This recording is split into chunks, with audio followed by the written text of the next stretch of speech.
Hello, are you being fooled by random? That's exactly right. Are you being fooled by random? Come back in just a few seconds and you'll understand what we're talking about.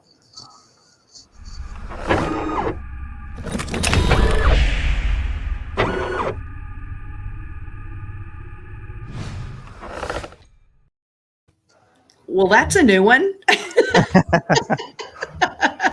Hi, I'm Wendy Sweet. This is Jonathan Davis. We are Carolina Capital Management. We are so glad to have you here today. We are missing our third party today.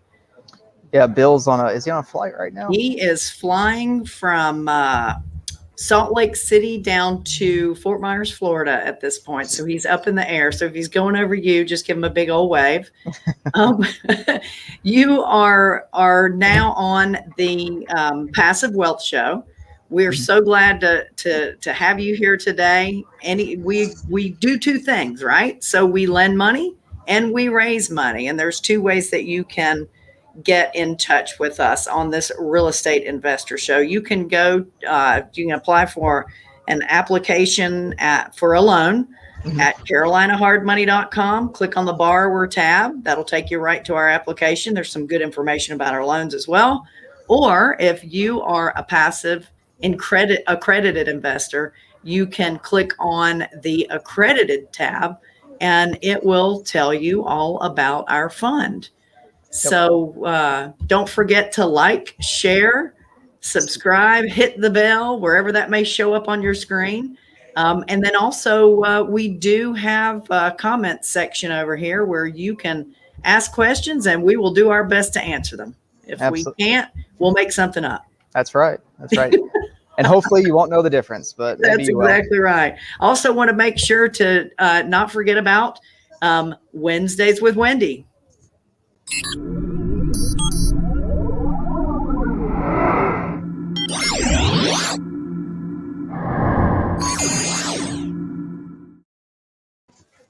I love that little guy.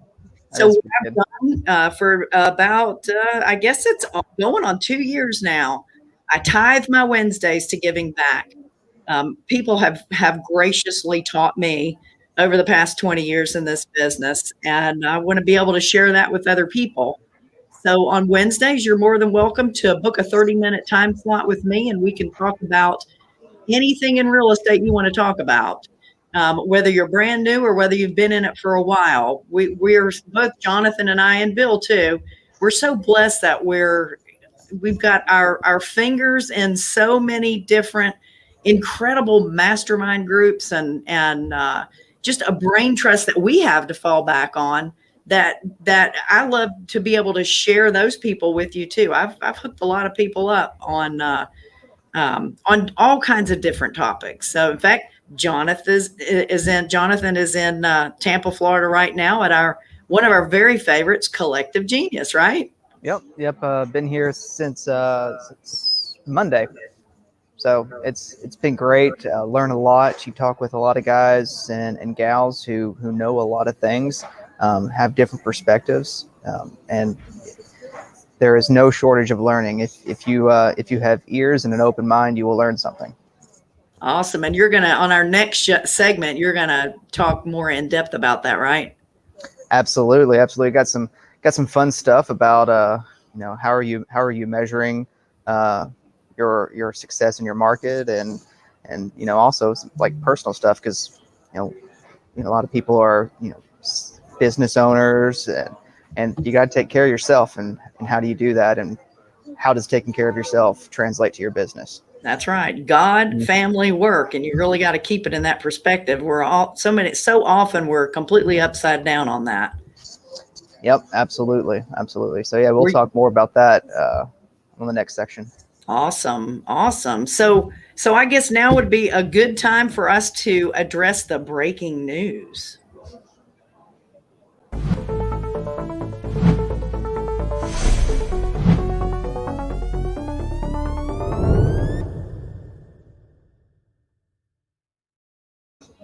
I feel like I should say this just in. I've got the earpiece in, so you do. Yeah. You are definitely dressed for the part. Have you looked up what's going on today? I haven't, but I will say that I read an interesting article, and it was about the CEO of BlackRock, which, if you're unfamiliar with BlackRock, they're a $600 billion asset under management. Just a little Something, bit. yeah, I think it's a little over half a trillion. Um, so, but one of the things he was saying is if he only had $100,000, he would invest in real estate today. Wow. That was the whole thing. Was now, then you come in, you're like, is he trying to do market manipulation because of his platform, or is he being, honest and transparent, and just offering this advice to people? Sometimes it's hard to tell. Cough cough, Elon Musk. But Isn't that the truth? so yeah, but I mean, I think that's for me right now. I mean, I don't have any stats to give anyone off the cuff, but like, even where real estate is right now, there are deals, and I mean, It's out there. business is booming. Yeah. I mean, we're getting loans there. People are finding them somewhere. So what I've heard on the radio this morning coming in, they were talking about unemployment, and they actually said that in North and South Carolina, unemployment is down, which is good. It's not that far down, but it is down. But nationally, it's actually up. I thought that was pretty interesting. Yeah, that's I I saw a sign somewhere on the boardwalk, and it was like, please be patient with us. We try to hire help and servers, but a lot of people just don't want to work right now. I was like, dang, they really went for it. Well, it's a fact, and it's just sad. Mm-hmm. Well, I mean, like we talk about this all the time. It's incentive. When you want to incentivize the population, and you have control over whether to do that or not, if you give people money to be unproductive, there will be a section of that population that says, no, I still want to be productive. But there's going to be a big section as well. It's going to say, okay, I'll take it. And I think what surprised me the most about this is that section that says, okay, we'll take it, is so much larger than I thought it would be. It is surprising. Yeah. I mean, but that opens up opportunities for other people. I mean, and then you couple with this unemployment nationally that's rising with, like, people can't find the talent that they need to fill the jobs. Right. We have such like a talent discrepancy, or that we can't bridge, or that employers are having a hard time bridging. I mean, we're hiring right now for a key position, and it's tough. Yeah. It's really tough. It's tough to find that that person, because especially if you're using like LinkedIn or other search engines like that. I mean, are you getting quality candidates, or are you just getting people who are just checking off a box so they can keep getting their unemployment? I mean, I'm not trying to generalize people, but I've heard from a lot that seems to be the case with a lot of people. Yeah. It's just scary. It's absolutely scary. If you can't tell, up there in the corner, we're right there. That's The Eddie fish? Speed. That's Eddie Speed right there, standing in the. Oh, on the it balcony. is? Oh, I see, Eddie. Tell him Goober says duh. That's funny. I should text him and say, I see you. That's funny. So the thing that you mentioned too is you said that he said if he had only $100,000, he would be investing in real estate. So that's the big question: is should you be investing in real estate? Are we at the top of the market? Is inflation going to continue? Do we see a crash in the future? What are your thoughts on that? I mean, will we have a crash? I mean, that's the question everyone's asking. Yes, we'll have to have a correction at some point. I mean, as markets rise, there has to be a stabilization point. Why they haven't stopped rising right now, I think are a few reasons. The Fed printed $4 trillion worth of cash. Wish I could. So a lot of people have money right now. And then we have, I mentioned before, BlackRock. We have large REITs and hedge funds that are getting capital at next to no cost, and they're buying up real estate. I mean, BlackRock's in the, I think, negotiations right now to buy some rental company that owns 17,000 rental homes. Wow. So they're trying to purchase that up. I mean, so I don't see, as long as they continue that buy up, I don't see prices decreasing. Now they may stabilize, and they might still increase slightly, but I don't see them coming down for a while. Yeah. And that's the big question is, I did use the term crash. I should have used correction like you did, because, the crash, which, 2008, everybody 2008, everybody remembers that. But, I really don't think we're going to see a big, kaboom like we experienced in 2008, but we are going to see some kind of correction. And that, the question is how much of a correction are we going to see? I was talking with a guy on my Wednesdays with Wendy call yesterday. He is an investor out of California.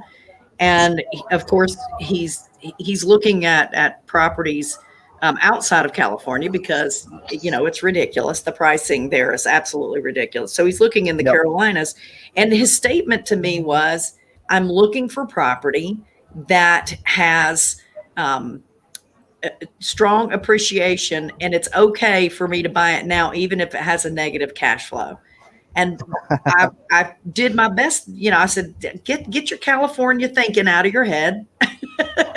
Appreciation is the cherry on top. Don't buy a house for appreciation. But so many people are thinking that that's the way you should do this. Yeah, when you in my experience, when you gamble on appreciation, you're usually buying at the top of the market because you've seen the appreciation. Mm-hmm. You have you have this track record, this backlog of appreciation happening. You're like, oh man, this is great. It's never going to stop. Let me go ahead and buy. And then you buy, and then it stops. And now you have a negative cash flowing asset that is also underwater. Like that's not what you want. So you are right. I mean, in my opinion, you are right. Like you always want to have positive cash flow. Appreciation is definitely the cherry on top. I mean, if you stay in the property long enough, you will gain appreciation. Real estate in America is, historically appreciated. So that I think you're right. One thing before I get to the question that was just asked, I know everyone's talking about foreclosures. And, are we going to see a lot of foreclosures, or are they going to put a moratorium on it? I think they will continue to kick the can down. But the bigger thing is, like, hopefully, I don't think most homeowners are stupid. I hope not. But your property has just appreciated a lot. If you can't pay your mortgage, refinance, capture that equity. I think you're going to have a lot of people, they already have, and as we keep moving down the line, people will continue to do so, is to recapitalize with that equity, or sell it, or sell it. The issue is now, if you sell it, where do you go?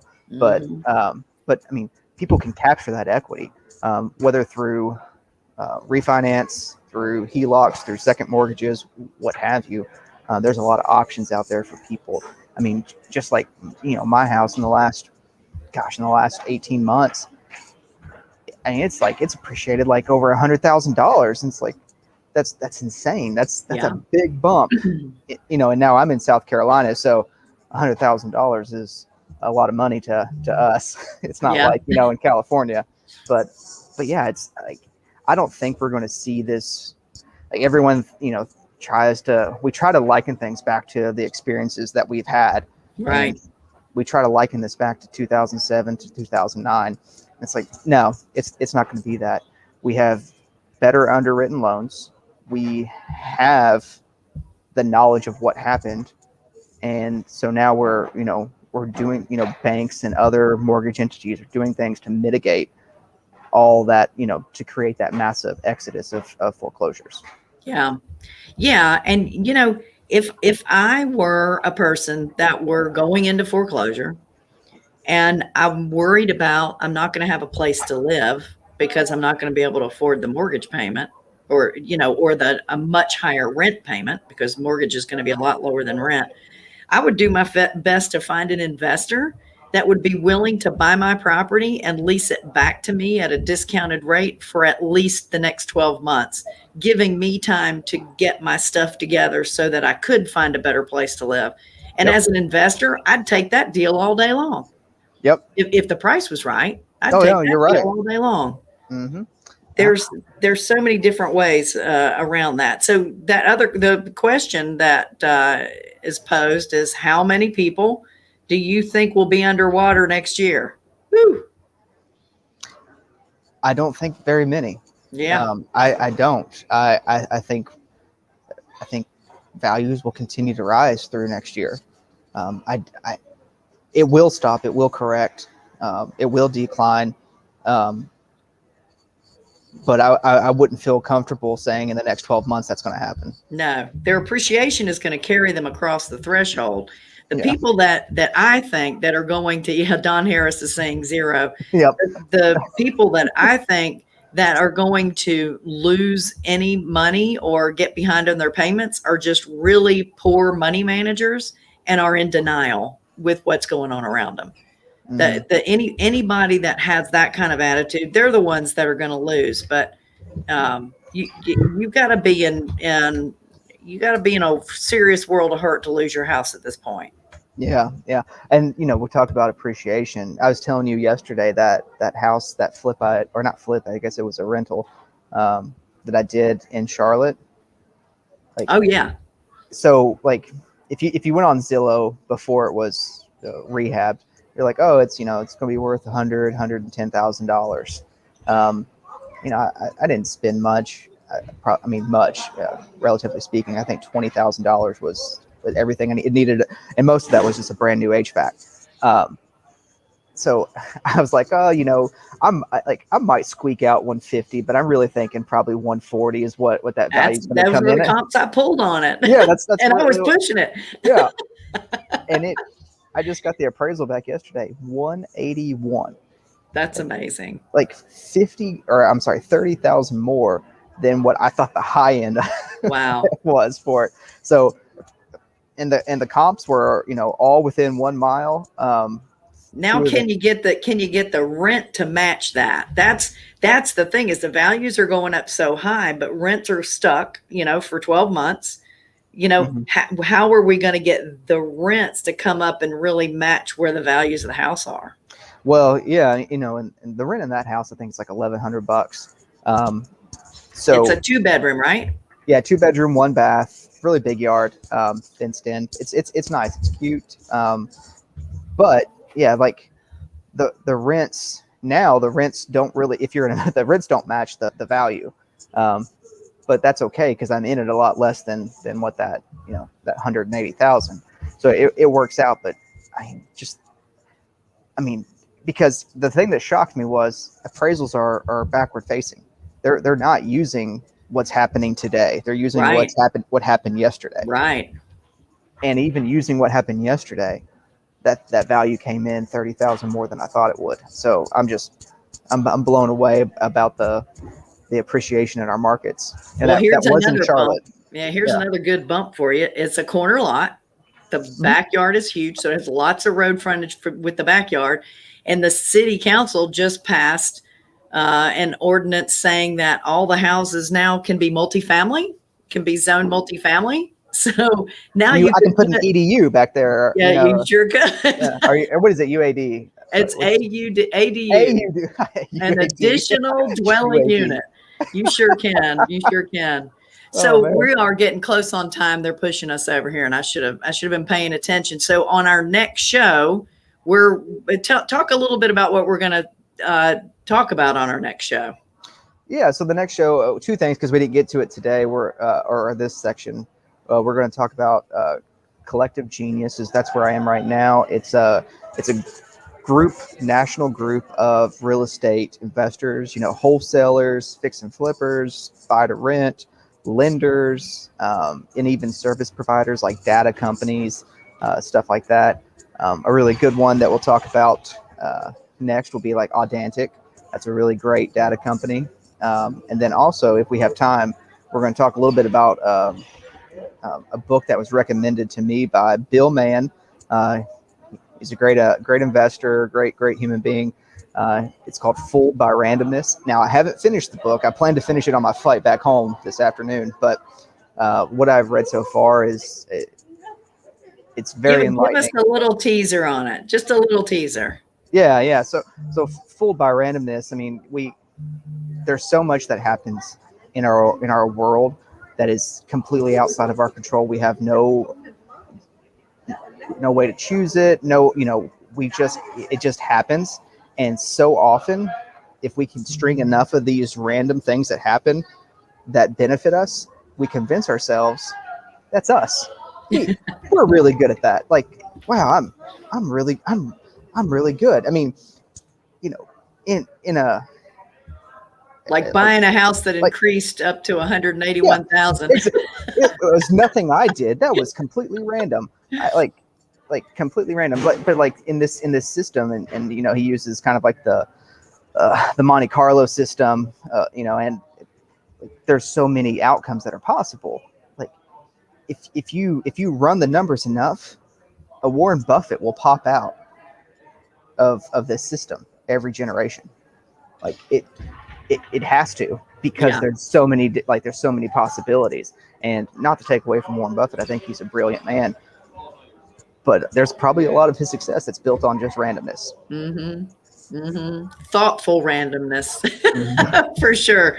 Thoughtful. That's awesome. I thank you for even bringing that up and sharing with us. I'm looking forward to seeing that on the next show. Yeah. You have spent a good 27 minutes listening to us, and we appreciate it. Again, we are with Carolina Capital Management.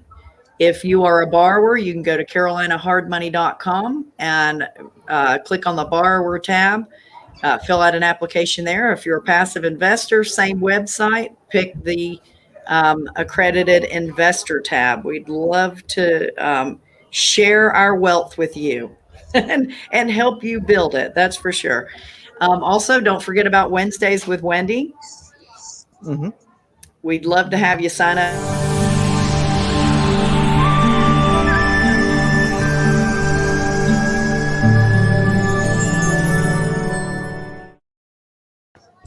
Don't forget to tell everybody about our show. Hit the like, subscribe, share, hit the bell, all those good things you need to do. And we will see you in about 30 more minutes, right? That's right. Thanks so much. Have a good one.